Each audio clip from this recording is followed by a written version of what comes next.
আসসালামু আলাইকুম। সংবাদে আপনাদের সবাইকে স্বাগতম। প্রথমে থাকছে সংবাদ শিরোনাম।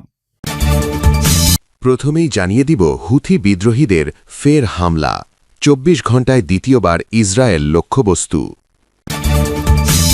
এরপরেই জানিয়ে দিব সৌদির বাদশাকে নিয়ে ট্রাম্পের অশালীন শব্দ, সমালোচনার ঝড়। তারপরেই জানিয়ে দিব কোনো উপায় না পেয়ে যুদ্ধ বন্ধ করতে অবশেষে যে পথ খুঁজে বের করলেন ট্রাম্প। সর্বশেষ জানিয়ে দিব ইরানের মিসাইলে সৌদিতে চুরমার। মার্কিন প্রেসিডেন্ট যখন দাবি করছেন শত্রুর শক্তি নিঃশেষে, তো ঠিক তখনই সৌদি আরবে অবস্থিত মার্কিন ঘাঁটিতে আঘাত। দর্শক, এতক্ষণ শুনছিলেন সংবাদ শিরোনাম। এখন জানাবো বিস্তারিত জানার আগে আপনি যদি চ্যানেলে নতুন হয়ে থাকেন তাহলে আমাদের চ্যানেলটি সাবস্ক্রাইব করুন, আর কোন জায়গা থেকে দেখছেন এবং শুনছেন তা কমেন্ট করে জানান। ভিডিওটি ভালো লাগলে একটি লাইক দিন। ইসরায়েলে দ্বিতীয় দফা হামলা চালিয়েছে ইয়েমেনের হুথি বিদ্রোহীরা। ২৪ ঘণ্টার ব্যবধানে দখলদার রাষ্ট্রটিতে এটি তাদের দ্বিতীয় হামলা। এর আগে শনিবার ইরানের পক্ষে যুদ্ধে যোগ দেওয়ার ঘোষণা দেয় সশস্ত্র সংগঠনটি। বিদ্রোহীদের মুখপাত্র জানান, আগ্রাসন বন্ধ না হওয়া পর্যন্ত লড়াই চালিয়ে যাবেন তারা। এদিকে তেহরানে শিক্ষা প্রতিষ্ঠানে হামলার জবাবে মধ্যপ্রাচ্যে মার্কিন ইসরায়েলি বিশ্ববিদ্যালয়গুলোতে হামলার হুঁশিয়ারি দিয়েছে বিপ্লবী গার্ড। ভোর রাত থেকে মধ্যপ্রাচ্যে তীব্র হামলা শুরু করেছে ইরান। সাইরেন বেজে ওঠে আরব আমিরাত, দুবাই, কুয়েত, বাহরাইন ও ইরাকে। ইসরায়েলে তেহরানের ক্ষেপণাস্ত্র ও ড্রোনের আঘাতে আহত হয়েছেন ১১ জন। চুপ করে নেই লেবাননও। নাম প্রকাশে অনিচ্ছুক ইসরায়েলি সামরিক কর্মকর্তা জানান, ২৪ ঘণ্টায় দেশটিতে ২৫০ ক্ষেপণাস্ত্র ছুড়েছে হিজবুল্লাহ। এতে আহত হয়েছেন ৯। যুক্তরাষ্ট্রের প্রেসিডেন্ট ডোনাল্ড ট্রাম্প সৌদি আরবের বাদশাহ সালমান বিন আবদুল আজিজ সম্পর্কে অশালীন মন্তব্য করেছেন। তিনি বলেছেন, প্রেসিডেন্ট হওয়ার পর সৌদি আরব তার প্রভাব দেখে অবাক হয়েছে এবং এখন সৌদি আরব এবং বাদশাকে তার প্রতি অনুগত থাকতে হবে। শুক্রবার মিয়ামিতে এক বক্তব্যে ট্রাম্প বলেন, যখন তিনি সৌদি সফরে গিয়েছিলেন তখন বাদশাহ তাকে খুব সম্মান ও আপ্যায়ন করেছিলেন। তিনি বলেন, বাদশাহ শারীরিকভাবে দুর্বল হলেও তাকে সঙ্গ নিয়েছেন এবং অন্য কোনো মার্কিন প্রেসিডেন্টের সঙ্গে বাদশাহ এমন আচরণ করেননি। ট্রাম্প আরও জানান, সৌদি কর্মকর্তারা তাকে বলেছিলেন তিনি প্রেসিডেন্ট হওয়ার আগে যুক্তরাষ্ট্র ছিল একটি মৃত দেশ, কিন্তু এখন এটি বিশ্বের সবচেয়ে শক্তিশালী দেশ হয়ে উঠেছে। এরপর তিনি সৌদি বাদশাহ সম্পর্কে অশালীন মন্তব্য করেন। বলেন, সৌদির বাদশাহ কখনও ভাবেননি তাকে ট্রাম্পের পশ্চাৎ দেশে চুমু খেতে হবে। এর মাধ্যমে মার্কিন প্রেসিডেন্ট মূলত বোঝাতে চেয়েছেন সৌদি আরব এখন যুক্তরাষ্ট্রের প্রতি এতটাই নির্ভরশীল যা বাদশাহ সালমান আগে কখনো কল্পনাও করেননি। ট্রাম্প তার বক্তব্যের শেষে বলেন, এখন সৌদির কাছে একমাত্র উপায় হচ্ছে তার প্রতি অনুগত হওয়া, কারণ তাদের আর কোনো বিকল্প নেই। ট্রাম্পের এই মন্তব্যের পর সামাজিক পদ্ধতিতে ব্যাপক সমালোচনা শুরু হয়েছে। অনেকেই তার এই আচরণ ও বক্তব্যের কঠোর সমালোচনা করেছেন।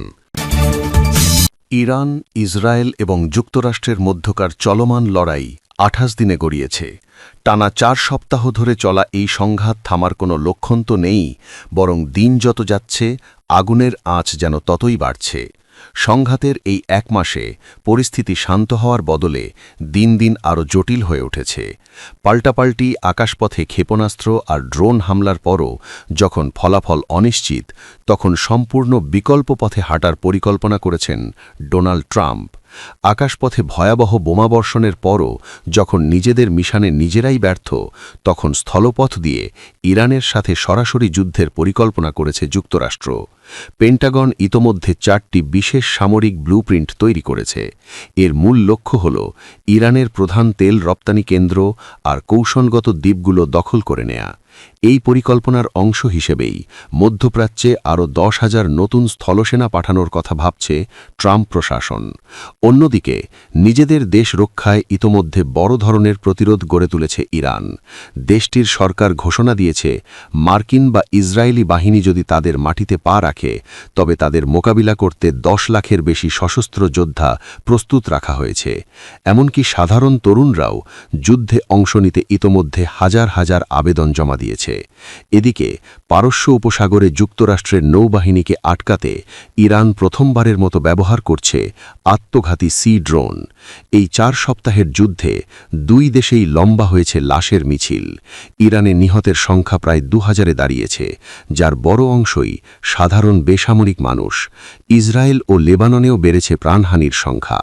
এর মাঝেই পাকিস্তান আর তুরস্কের মাধ্যমে পর্দার আড়লে আলোচনা চালানোর চেষ্টা করছে যুক্তরাষ্ট্র। ওয়াশিংটন 15টি শর্ত দিলেও ইরান সেগুলো সরাসরি নাকচ করে দিয়েছে। এদিকে প্রেসিডেন্ট ট্রাম্প ইরানের জ্বালানি স্থাপনায় হামলা আরও 10 দিন স্থগিত রাখার ঘোষণা দিলেও বিশ্ববাজারে এখনও কমেনি তেলের দাম। বর্তমানে প্রতি ব্যারেল তেল বিক্রি হচ্ছে $111-এরও বেশি দামে। বিশ্লেষকরা বলছেন, আগামী 6 এপ্রিল ট্রাম্পের দেয়া আল্টিমেটাম শেষ হওয়ার আগে যদি কোনো সমাধান না আসে, তবে এই যুদ্ধ পুরো বিশ্বের অর্থনীতি ও মানচিত্র পাল্টে দিতে পারে। মধ্যপ্রাচ্যের শান্ত সমীকরণের বদলে সেখানে এখন কেবলই বারুদের গন্ধ আর আকাশচুম্বী আগুনের লেলিহান শিখা। দীর্ঘদিনের উত্তেজনার রূপ নিয়েছে সরাসরি সংঘাতে। মার্কিন প্রেসিডেন্ট যখন দাবি করছেন শত্রুর শক্তি নিঃশেষিত, ঠিক তখনই সৌদি আরবে অবস্থিত মার্কিন ঘাঁটিতে আঘাত হেনেছে তেহরান। এক বিভীষিকার নাম হয়ে এলো সৌদি আরবের রিয়াদ সংলগ্ন প্রিন্স সুলতান এয়ারবেস। হঠাৎ করে সাইরেনের বিকট শব্দে কেঁপে ওঠে পুরো এলাকা। আকাশ চিড়ে ধীর আসে একের পর এক ব্যালিস্টিক মিসাইল আর আত্মঘাতী ড্রোনের ঝাঁক। পেন্টাগনের দাবিকে বৃদ্ধাঙ্গুলি দেখিয়ে ইরানের এই অতর্কিত হামলায় কার্যত তছনছ হয়ে গেছে মার্কিন প্রতিরক্ষা দপ্তর। প্রাথমিক তথ্যে জানা যাচ্ছে অন্তত 15 জন মার্কিন সেনা এই হামলায় আহত হয়েছেন, যাদের মধ্যে 5 জনের অবস্থা অত্যন্ত আশঙ্কাজনক। তবে কেবল প্রাণহানি নয়, মার্কিন আভিজাত্যের প্রতীক হিসেবে পরিচিত একাধিক রিফিউলিং এয়ারক্রাফট এবং অত্যাধুনিক E-3 সেন্ট্রি নজরদারি বিমান এখন ধ্বংসস্তূপে পরিণত হয়েছে। দাউ দাউ করে জ্বলছে কয়েক কোটি ডলারের সামরিক সরঞ্জাম। আশ্চর্যের বিষয় হল, এই হামলার মাত্র কয়েক ঘণ্টা আগেই মার্কিন প্রেসিডেন্ট ডোনাল্ড ট্রাম্প দাবি করেছিলেন ইরানের 99% মিসাইল সক্ষমতা ধ্বংস করে দেয়া হয়েছে। কিন্তু রিয়াদের আকাশে জ্বলতে থাকা আগুনের কুণ্ডলী যেন এক ভিন্ন সত্যের জানান দিচ্ছে। প্রেসিডেন্টের দাবি আর রণক্ষেত্রের বাস্তবতার এই আকাশ-পাতাল পার্থক্য এখন হোয়াইট হাউসকে চরম অস্বস্তিতে ফেলেছে। রয়টার্সের এক চাঞ্চল্যকর প্রতিবেদনে উঠে এসেছে যুক্তরাষ্ট্রের হাতে থাকা তথ্যে ব্যাপক গরমিল। গোয়েন্দা কর্মকর্তাদের মতে ইরানের সক্ষমতার বড়জোর 1/3 ধ্বংস করা সম্ভব হয়েছে। বাকি 2/3 মিসাইল ও ড্রোন হয়তো পাহাড়ি সুড়ঙ্গ বা মাটির নিচের গোপন বাংকারে অক্ষত রয়েছে, যা যে কোনো মুহূর্তে ভেঙে আসতে পারে মার্কিন স্বার্থের দিকে। যুদ্ধে কেবল ইরানি ক্ষতিগ্রস্ত হচ্ছে না, দীর্ঘস্থায়ী এই লড়াইয়ে হাঁপিয়ে উঠছে মার্কিন ও ইসরায়েলি বাহিনীও। ওয়াশিংটন পোস্টের খবর অনুযায়ী গত 4 সপ্তাহে 850টিরও বেশি চামাহক ক্রুজ মিসাইল ব্যবহার করেছে যুক্তরাষ্ট্র। মজুদ এখন বিপজ্জনকভাবে কম। যে পরিমাণ মিসাইল তৈরি হতে বছরের পর বছর সময় লাগে, তা মাত্র কয়েক দিনই ভস্মীভূত হচ্ছে যুদ্ধের ময়দানে। তবে পিছু হটতে নারাজ পেন্টাগন। খবর ছড়িয়েছে যে মার্কিন প্রতিরক্ষা দপ্তর এখন ইরানের ওপর চূড়ান্ত আঘাতের পরিকল্পনা করছে। এর মধ্যে রয়েছে বিশাল আকারের বোমা বর্ষণ এবং প্রয়োজনে স্থলসেনা পাঠানোর মতো ভয়াবহ সিদ্ধান্ত। এই পরিকল্পনা কার্যকর হলে পুরো মধ্যপ্রাচ্য যে এক মহাপ্রলয়ের সম্মুখীন হবে তা বলাই বাহুল্য। এই যুদ্ধ পুরো বিশ্বের অর্থনীতি ও মানচিত্র পাল্টে দিতে পারে।